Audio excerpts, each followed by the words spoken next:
la personne la plus puissante sur terre est quelqu'un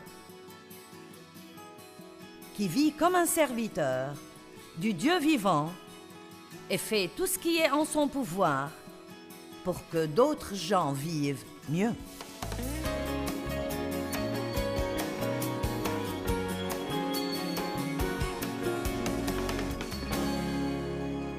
Marchez dans l'esprit et vous n'accomplirez pas les désirs de la chair. Donc, nous pouvons nous battre contre tout ce que nous pensons mal faire et toutes ces tentations que nous avons et nous battre avec le péché et nous sentir coupables et condamnés. Ou nous pouvons nous concentrer sur tout. Nous pouvons nous lever tous les matins et dire « Aujourd'hui, je vais vivre pour aimer ». Et si vous êtes plein d'amour, plein d'attention pour les autres, plein du désir réel de servir Dieu de tout votre cœur, alors les mauvais trucs n'auront plus aucune place pour entrer. Et donc, si je décide d'être patiente avec les gens, alors il n'y a pas de place pour l'impatience d'opérer en moi. Vous avez ce qu'il faut. Vous êtes brillant. Vous êtes absolument extraordinaire. Vous avez été créé à l'image de Dieu. Il y a tant de choses en vous que vous êtes sur le point de vous épanouir dans la bonté. Vous avez ce qu'il faut. Et si vous ne croyez pas que vous pouvez le faire, vous ne le ferez jamais. Vous pouvez vivre pour aimer les autres et le faire pour Dieu. Vous ne le faites pas pour vous, ni pour ce que vous en récolterez. Oui, vous le faites pour rendre les autres heureux, mais même cela devrait arriver en second. Votre premier but est de le faire pour Dieu, afin de le remercier de tout ce qu'il a fait pour nous. Qui veut montrer de la reconnaissance à Dieu pour tout ce qu'il a fait pour lui? Vous voulez dire « Merci Jésus ». De combien de façons pouvez-vous le faire? Nous pouvons dire « Merci Jésus ». Mais il y a des millions de façons de le faire si nous voulons simplement être guidés par le Saint-Esprit. Et une chose que je me dis à moi-même chaque jour quand je prie, je dis des choses comme « Seigneur, je ne suis pas meilleur que les autres. Ça ne va pas me faire de mal de faire des choses pour les gens. Montre-moi des gens qui ont besoin d'aide. » Et je ne parle pas de ce genre-ci d'aide, je parle plutôt de ma vie de chaque jour. Je veux faire ce que je vous dis de faire, sans quoi je pense que ça n'aurait aucun pouvoir si je me contente de vous prêcher sans avoir un mode de vie qui y soit conforme, alors ce serait nul et inutile et sans puissance. Laissez-moi vous dire quelque chose, les choses les plus puissantes que vous faites dans votre vie sont les choses que vous faites en secret. Vous m'avez entendu? J'ai dit les choses les plus puissantes que vous faites dans votre vie sont les petites choses que vous faites en secret pour quelqu'un d'autre et que personne ne saura jamais, sauf vous et Dieu. Laissez-moi vous dire quelque chose. Votre récompense vient de Dieu. Amen. Verset 7. Mais il s'est dépouillé lui-même de tout privilège. Je lis dans Philippiens 2:7. Il s'est dépouillé lui-même de tout privilège et dignité due, prenant la condition d'un serviteur, devenant semblable aux hommes, né comme un être humain. Et après être venu sous forme humaine, il s'est abaissé et humilié lui-même davantage encore, et a été obéissant jusqu'à la mort extrême, la mort à la croix. Maintenant, faire quelque chose pour quelqu'un est assez facile si vous en avez envie et si vous avez plein de temps et d'argent et plein de ce dont ils ont besoin. Mais si ça devient un sacrifice plus profond, alors nous devons être désireux, pas d'aller sur une croix et mourir, mais de laisser notre chair aller à la croix et mourir.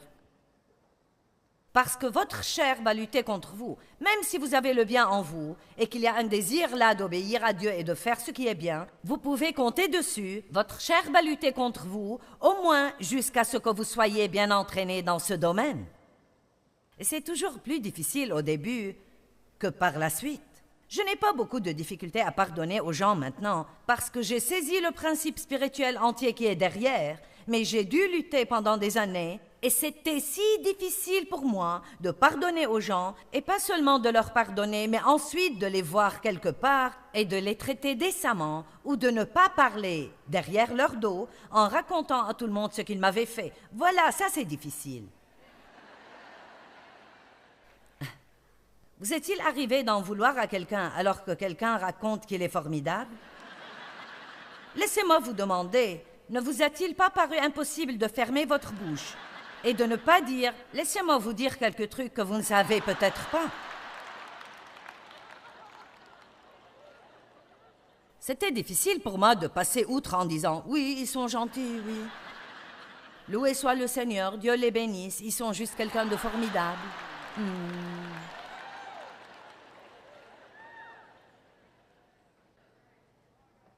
Donc ça veut dire mourir à soi-même. C'est la croix que nous portons, de ne pas vivre une vie égoïste, égocentrique, absorbée par soi-même. Merci Dieu que nous n'ayons pas à prendre une croix et verser notre sang et mourir. Nos péchés ont été payés. Nous avons été rachetés. Nous avons été libérés. Et libérés non seulement pour aimer nos vies, mais la plus grande chose, c'est que nous sommes libres pour aider les autres à aimer leur vie. Est-ce que ça ne vous rend pas heureux aujourd'hui d'être libre pour apporter la joie à d'autres dans leur vie? J'espère que je vous rends heureux aujourd'hui, parce que croyez-moi, plus vous êtes heureux, plus je vais l'être. Amen. Maintenant, la récompense arrive. Verset 9. C'est pourquoi, parce qu'il s'est abaissé si bas, Dieu l'a souverainement élevé et lui a donné gratuitement le nom qui est au-dessus de tout nom, afin qu'au nom de Jésus, tout genou fléchisse. Maintenant, parce qu'il s'est humilié lui-même et est devenu un serviteur, n'a pas considéré que cette égalité qu'il avait avec Dieu était quelque chose qu'il devait défendre et s'y accrocher, mais il s'est abaissé. À cause de cela, il lui a été donné un nom au-dessus de tout autre nom, qui est rempli de puissance, et qui, jusqu'à maintenant, quand le nom de Jésus est prononcé, il y a une onction qui est libérée, et les forces démoniaques tremblent et sont ébranlées.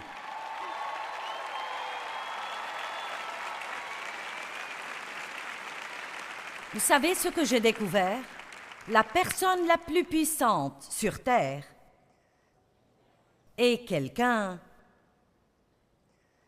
qui vit comme un serviteur du Dieu vivant et fait tout ce qui est en son pouvoir pour que d'autres gens vivent mieux.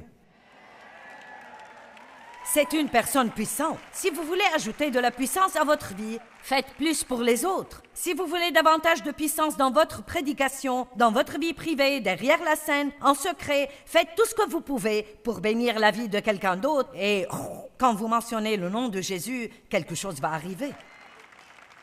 La foi fonctionne par l'amour.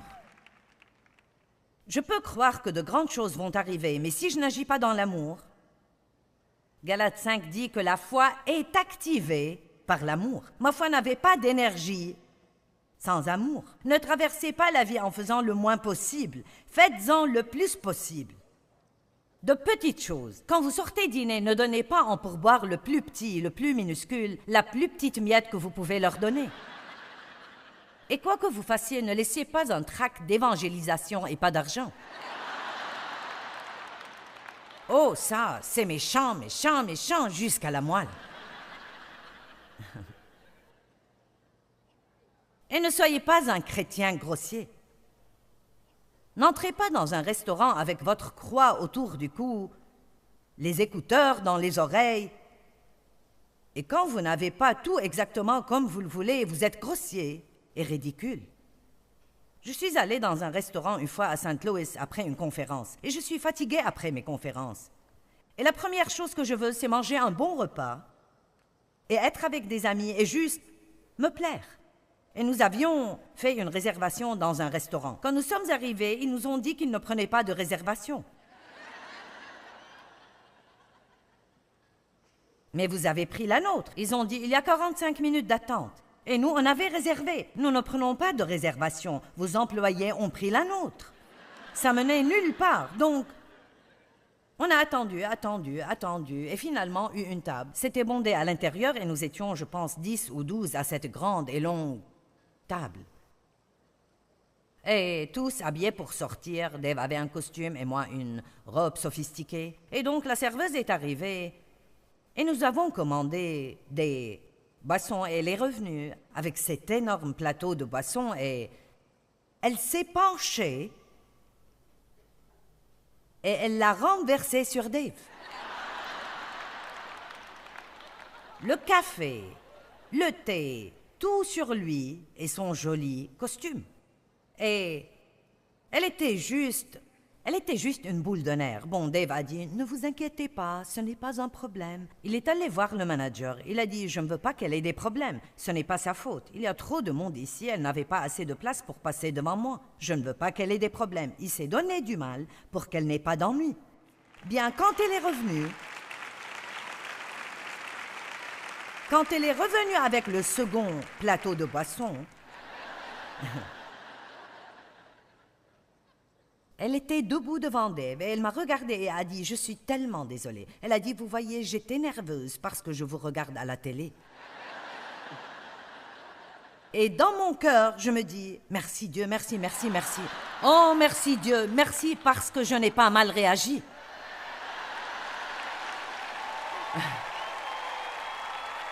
Ouh, Jésus, alléluia!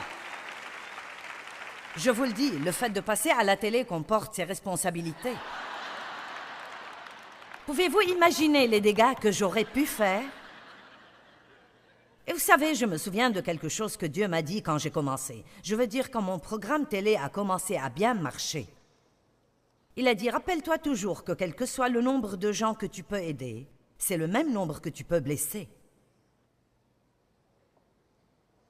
Donc, nous avons besoin de réaliser que notre attitude quotidienne peut aider les gens ou peut les blesser. Elle peut conduire les gens à Christ ou elle peut les éloigner de Christ. Amen. Acte 10, 38. Vous voyez comment Dieu a oint d'Esprit Saint et de puissance Jésus de Nazareth, qui allait de lieu en lieu en faisant le bien et en guérissant tous ceux qui étaient sous l'oppression du diable, car Dieu était avec lui. J'aime le fait que Jésus allait de lieu en lieu en faisant le bien. Jésus, notre époustouflant, puissant, extraordinaire, Dieu et Sauveur, se levait chaque matin, déjeunait avec les garçons et allait pour faire le bien. Bon, je peux aller de lieu en lieu faire le bien. Vous n'avez même pas besoin d'un diplôme pour faire ça. Pas besoin d'être au séminaire. Vous pouvez juste aller de lieu en lieu. Au supermarché, dans l'embouteillage, dans votre voisinage, à l'école, au travail. Vous iriez juste aller de lieu en lieu et servir le Seigneur avec joie, en étant une bénédiction partout où vous allez. C'est le christianisme de base, rendu simple. Car Dieu a tant aimé le monde qu'il a donné. Il se souciait des pauvres. Ils emmenaient de l'argent avec eux pour donner aux pauvres. Et Paul, après beaucoup d'années à distance des autres apôtres parce qu'il ne savait pas s'il le recevait, parce qu'il avait officiellement persécuté l'Église, quand il s'est finalement présenté aux autres apôtres pour voir s'ils avaient des instructions pour lui, la Bible dit qu'ils ne lui demandèrent pas de faire quoi que ce soit, excepté de se souvenir, de vérifier qu'il aidait bien les pauvres et les démunis. Chose dont il dit, je suis très content de le faire. Maintenant, quand nous pensons aux pauvres, que visualisons-nous? Est-ce que les pauvres sont juste ceux qui vivent dans la rue et n'ont pas d'argent, pas de nourriture, pas de vêtements corrects? Oui, ceux-là sont pauvres, mais j'ai une nouvelle définition des pauvres parce que ça me donne un plus grand nombre de gens à aider et je ne veux pas manquer de gens à aider. Donc, j'ai décidé qu'une personne pauvre, aussi loin que je suis concernée, est quelqu'un qui a un besoin et qui ne peut le combler d'aucune manière par elle-même. Une personne pauvre est quelqu'un qui a moins que vous avez. Pourquoi j'ai décidé de penser comme cela? Parce que, bien qu'il puisse ne pas être pauvre, dans la véritable acception du mot, je me souviens quand nous n'avions jamais l'argent pour manger dehors, et quand je ne m'achetais jamais de nouvelles tenues, peut-être pendant un an, Et quand je devais prendre une calculatrice avec moi au supermarché et je ne pouvais pas dépenser un penny de plus que 35 $ par semaine pour les courses. Et quand j'arrivais à la caisse, si j'avais plus de choses que pour 35 ou 70 $ pour 2 semaines, parce qu'on n'y allait qu'une semaine sur 2, alors je devais reprendre des articles et les remettre dans leur rayon. Et c'est dans ce supermarché que Dieu m'a enseigné beaucoup de leçons concernant sa nature et comment il veut que nous soyons excellents. Sur de petites choses dont vous m'avez entendu parler, remettre le caddie à sa place, quand j'arrivais à la caisse et que je réalisais que je ne pouvais pas tout garder, de ne pas poser la laitue dans les produits d'entretien, mais de la remettre dans son rayon.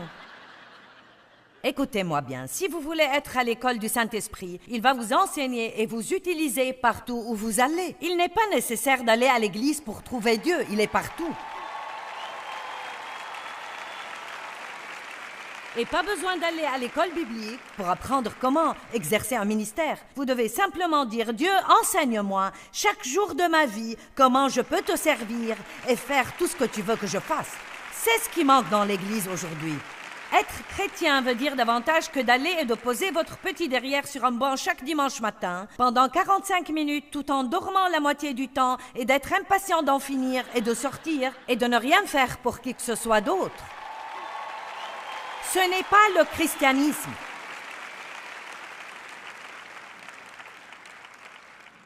Et j'espère que personne ne comprend mal. J'aime vraiment l'église locale, je trouve que c'est extraordinaire. Mais je veux dire quelque chose, prenez-le dans le bon esprit. Je pense que nous accordons parfois trop d'importance au « je vais à l'église » et pas assez d'importance au « je vis la vie ». Et c'est ce que nous avons besoin de faire. Êtes-vous chrétien? Je vais à l'église. Ça ne me dit pas si vous êtes un chrétien. Certaines des personnes les plus méchantes sont à l'église. Nous avons eu le bénéfice de leur méchanceté au fil des ans, je vous le dis. Nous devons aller à l'église et être renseignés, avoir des relations avec les autres, apprendre à être responsables devant quelqu'un, mais c'est vraiment inutile si nous le gardons dans l'église. Nous n'agissons pas comme Dieu le dimanche matin et comme le diable le reste de la semaine.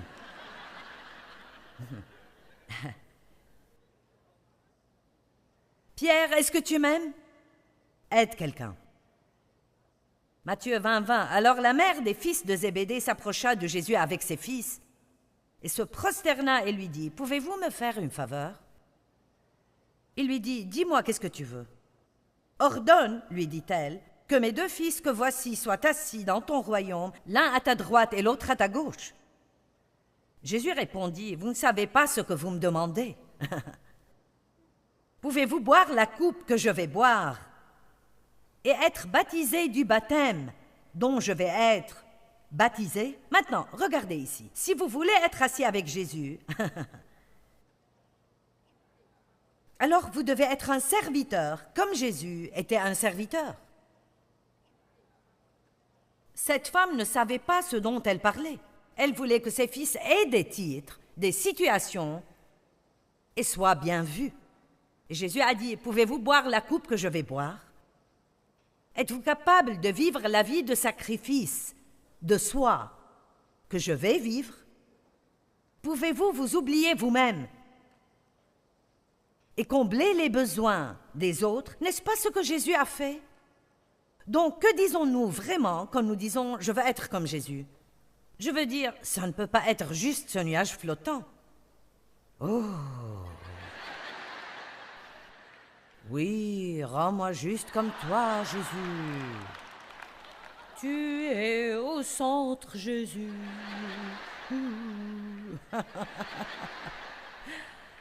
Je ne suis pas très bonne à ce genre de truc. Nous nous amusons bien ici, mais il y a une mauvaise nouvelle. Vous allez devoir rentrer chez vous. Et quand vous rentrerez chez vous, agissez comme quelqu'un qui a reçu quelque chose.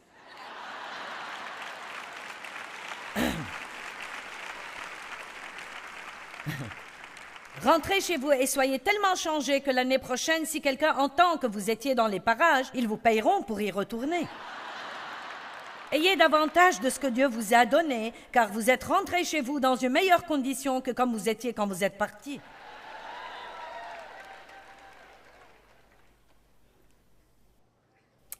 Vous ne savez pas ce que vous demandez. Il dit, il est vrai que vous boirez ma coupe. Mais pour ce qui est d'être assis à ma droite et à ma gauche, cela n'est pas à moi de le donner.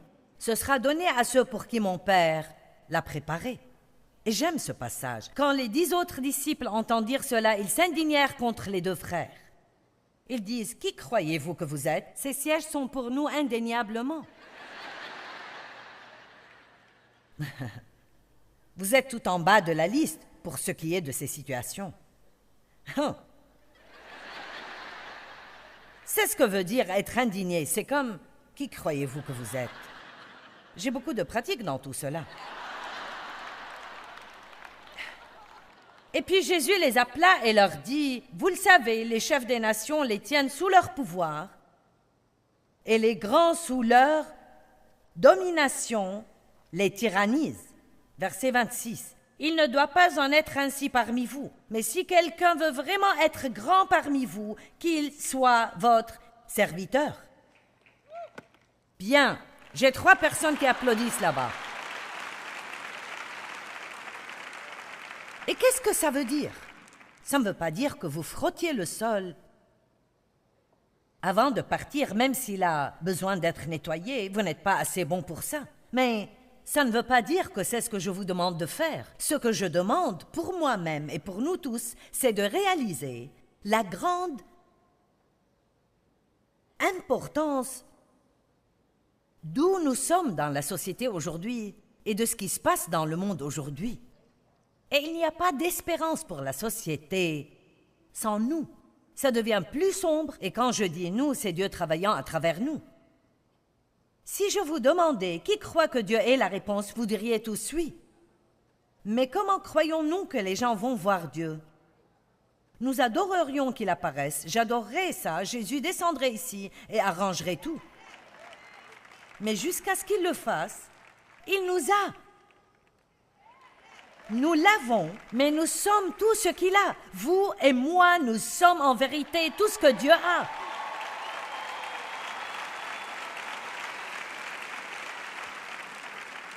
Et aussi, si nous sommes facilement offensés et susceptibles, et gardons une liste de toutes les petites choses désagréables que les gens nous ont faites, et nous sortons et fulminons contre les gens et sommes impatients avec toutes les petites erreurs qu'ils font, comment pouvons-nous nous attendre que les gens aient envie de ce que nous avons?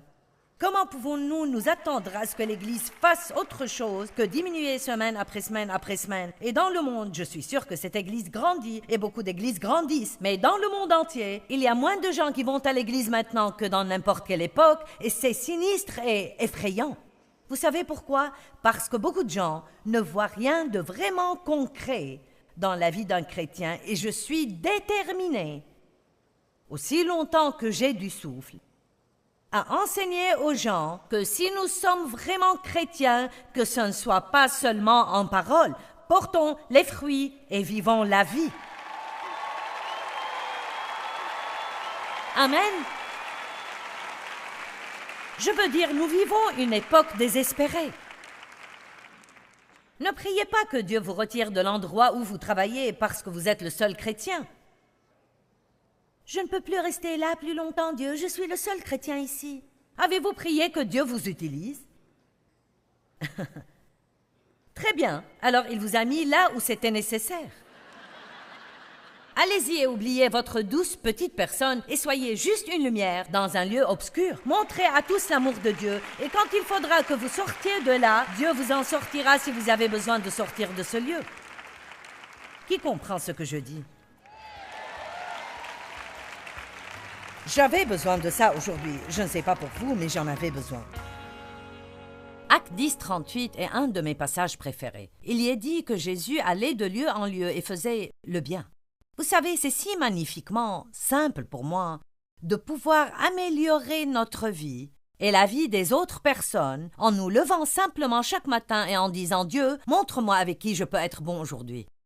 Vous savez, Jésus a dit que nous devions aimer les autres comme il nous aime. Le plus grand commandement est d'aimer Dieu de tout notre cœur, notre âme, nos pensées. Et le second est d'aimer son prochain comme nous nous aimons nous-mêmes.